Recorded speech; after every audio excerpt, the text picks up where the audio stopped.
손자병법을 아는, 전략을 아는 거북이는 열심히 운동하는 그 시간에 제의를 해요. 강을 건너는 코스를 만드는 거예요. 강을 횡단하는 코스. 이겨놓고 싸운다는 개념은 이런 개념이에요. 근데 이 거북이는 사실 고수가 아니에요. 손자병법을 중급 정도 마스터한 사람이야. 고수인 거북이는 어떻게 할까요? 좋아, 경주하자. 대신 말이야, 지난번에는 육상 경기를 했으니까 이번엔 수영 경기를 하자 하는 거죠. 거북이는 자기에게 유리한 판으로 가면은 토끼를 너무나 쉽게 이기는 거죠. 그런데 대부분은 자기에게 유리한 판으로 가지 않고 남이 만들어 놓은 판에 끌려가서 경쟁하기 때문에 어렵게 사는 거예요. 세 번째 거북이는 손자병법에서 얘기하는 바위로 계란을 치듯이 쉽게 이기는 수를 가는 거죠. 각자는 자기의 장점을 갖고 있어요. 그래서 장점이 발휘된 판으로 가면은 쉽게 이기는데 저는 늘 이것을 철학으로 삼고 있어요. 삶 속에서 어떻게 하면 유리한 판을 만들 것인가를 늘 고민을 하고 사전 여건을 만드는데, 그럼 사전 여건 조성을 어떻게 하느냐?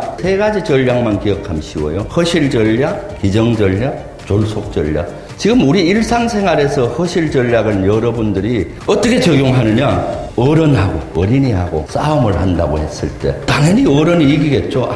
아마 한 20명 어린 초등학교 1학년하고 어른이 싸워도 이길 거예요. 이것은 강대국과 약소국, 대기업과 중소기업의 경쟁이라고도 보면은 이해하기 쉬워요. 그럼 대부분 이렇게 싸우라 그러면은 보통 초등학교 1학년 학생은 포기를 하죠. 내가 어떻게 어른을 이겨? 그런데 손자병법을 아는 어린이는 포기하지 않죠. 좋다, 싸웁시다. 그러면서 기다리죠. 언제를? 어른이 깊게 잠들 때, 의식이 없을 때 공격하면은 너무나 쉽게 이기는 거죠. 이것이 허실입니다. 90% 어린이가 이길 확률이 있죠. 어린이가 좋아하는 컴퓨터 게임, 아들이나 딸하고 게임했을 때 엄마 아빠가 이길 수 없는 게임들 많을 거예요. 우리가 늘 생각이 싸운다 하면은 치고받고 싸우는 것만 생각하기 때문에 유리한 판을 못 만드는 거죠. 어린이도 싸우는 경기에서 유리한 판이 있는 거죠. 그런 관점에서 허실을 보면 되는 거예요. 아무리 강한 사람도 허점이 있고, 아무리 강대국도 허점이 있고, 아무리 대기업 또 허점이 있는 거죠. 그런 허한 공간을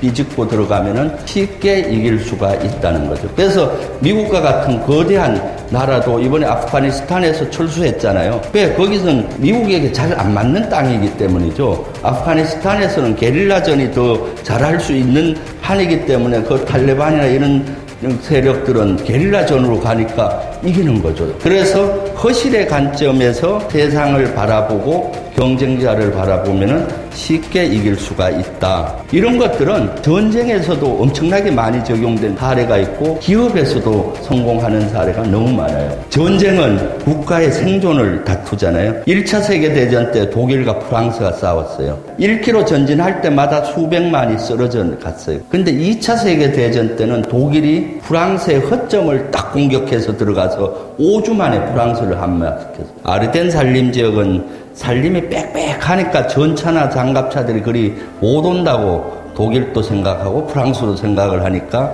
아르덴 산림 지역엔 방어를 안 해놓은 거예요. B조공이라고 하는 그 집단군을 벨기에로 먼저 딱 투입을 하니까 내 예측이 맞다. 저기에 주공이 오는구나 해서 영국하고 프랑스군 전부 거기 투입이 돼버리니까 후방이 빈 거죠. 그때 이제 아르덴 산림 지역을 통과를 해서 가니까 무풍지대였죠. 그 당시 독일군은 공격해 가는데 적이 하나도 없으니까 속도가 너무 빠른 거예요. 그래서 자기들 스스로도 이거 함정에 빠져든 거 아닌가 하고 멈추고 할 정도로 했던 거죠. 그래서 이것은 뭐냐? 실한 지역을 피하고 허한 쪽으로 간 거죠. 쉽게 이길 수가 있었던 것이고, 대부분의 전쟁사는 이와 같이 쉽게 이기는 경우가 많았죠. 경제적인 관점에서도 허실과 유사한 전략들이 있어요. 블루오션 전략이라고 들어봤을 겁니다. 레드오션과 블루오션. 레드오션은 피가 범벅이 된 상태로 보여서 붉은 바다죠.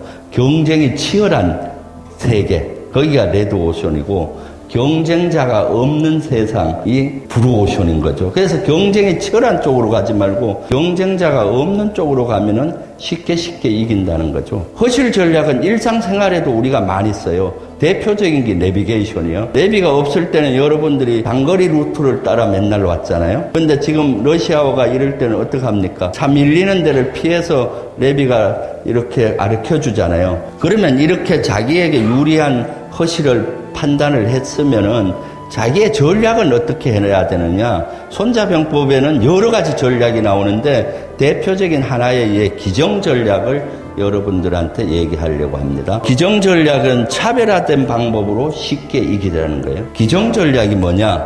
전공법으로 대치하고 기책으로 승리하다. 전공법은 뭐냐? 자기 주병력과 상대의 주병력이 부딪히는 것이 전공법이에요. 기책은 상대의 허점을 향해서 소수병력이 투입된다든가 또는 소수병력으로 다른 어떤 요소를 치는 게 기책이죠. 여러분들이 일상적으로 생활하는 걸 보면은 전공법이라는 것은 자기 주업이 전공법이 될 수 있고 자기 주업이 아니면서 다른 어떤 남들과 차별화되는 것으로 효과를 보는 게 많아요. 호텔의 주업은 뭡니까? 숙박시설은 전공법이 되는 거고 기책은 호텔에서 있는 부수시설이 있잖아요. 숙박시설이 아니라 부수시설이 이익을 많이 내요. 근데 대부분은 어떻게 하느냐? 호텔은 숙박업이니까 숙박만 잘하려고 해요. 그럼 열심히는 하지만은 이익 창출이 덜 되죠. 전공법으로 열심히 하면서도 기책으로 전쟁 때는 승리를 해야 되는 거고 사업에서는 기책으로 이익을 많이 내서 효과를 많이 내는 것이죠. 이런 것들은 전쟁에서도 수없이 써요. 인천 상륙작전, 낙동강 전선에는 정규군이 부딪히는 전공법이고 인천으로 기책을 썼죠. 그때 북한군은 20만 대군을 이끌고 왔었고 우리 대한민국 군은 10만도 채 안 됐었고요. 전력비는 T-54 탱크를 450대나 끌고 왔는데 우리는 탱크 한 대 없었고 탱크를 잡는 무기가 있었는데 탱크를 쏘니까 튕겨나와서 들질 않는 거예요. 그래서 그 탱크를 막기 위해서 그 앞에 그 장애물을 설치해 놓으면 전차가 그거 치우려고 잠시 서잖아요. 그때 숨어서 있다가 탱크에 올라가서 하염병을 엮고 불 지르고 자기는 같이 전사하는 거죠. 그렇게 싸웠음에도 불구하고 나무로 밀려서 한 달 만에 낙동강 전선까지 밀렸던 것이죠.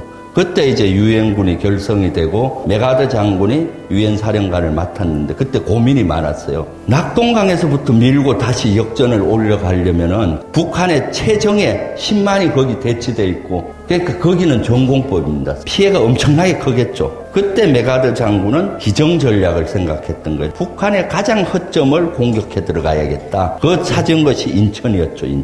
인천은 상륙작전이 불가능한 지역이에요. 왜? 한 2시간 정도만 밀물이 딱 차고 2시간 지나면 썰물이 새서 병력이 뻘밭에 갇혀버리면 포탄에 그냥 세를 받기 때문에 그래서 북한이 잘 대비가 잘 안 돼 있어요. 인천 일대 전체를 해서 한 2,000명 정도도 채 방어를 안 하고 있었죠. 그래서 7만 대군을 저리 이끌고 가서 하루 만에 인천을 점령하고 한 보름 만에 서울까지 점령을 했죠. 근데 여기에서는 아주 중요한 전제 조건이 있습니다. 전공법이 붙어줘야 기책이 통한다는 거예요.